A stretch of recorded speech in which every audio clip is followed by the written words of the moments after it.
6月过中，大家平安吉祥。今年和各位讲人山治水。我想这是一句成语人在落山，志在落水。就是凡是一种比较这个性情敦厚慈悲的人他都好像住在山里清净积这个安详住在山里面，是很少有什么人来往这个他很有仁慈的心，仁爱的心，也不想去伤害别人，也不想给别人伤害，他就很欢喜山。如果是有智慧的人他喜欢大海、海洋，就汪洋一片无限的，等于他的思想这个无限的空想的这个空间很大。所以一般赞叹这个敦厚慈悲的人，都说你人在落山智慧的人思想丰富想了这个很多你志在落水在我们的社会里面，很多人不但欢喜山，也欢喜水一般有钱的人，他要找一块地方去居住，有山水的地方，表示这有山水的地方，这个山高山，这个鸟兽都来集中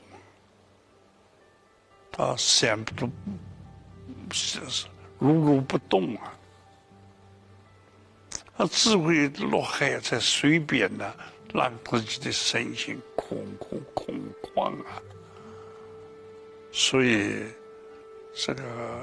人在落山，志在落水有山水的地方，就是有风水好的。其实世间没有什么风水不风水，只有我心里欢喜。我认为我心里欢喜，住在哪里，哪里就是有山水；我住在哪里，哪里就有风水。山也好，水也好，不是在外境。外境你住在山里面住久了也不高兴了，水边你在这玩得太久了也不喜欢了。山水不在心外，山水在我们心里。所以我们有慈悲的仁爱的心，有智慧的这个聪明的智慧的心，哪里都好，哪里都有山水。因为什么？山水在我心中。不过我们赞叹一个人，你很欢喜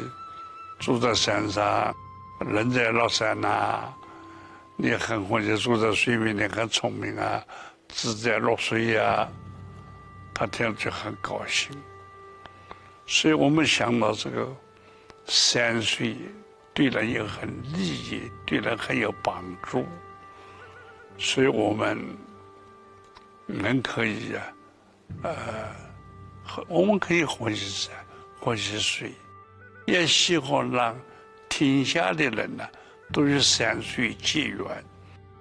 都是大自然。不过我们也要爱护山，爱护水，所以宽博做到宽博，再做心博，就是真正的人在落山，志在落水了。祝福大家。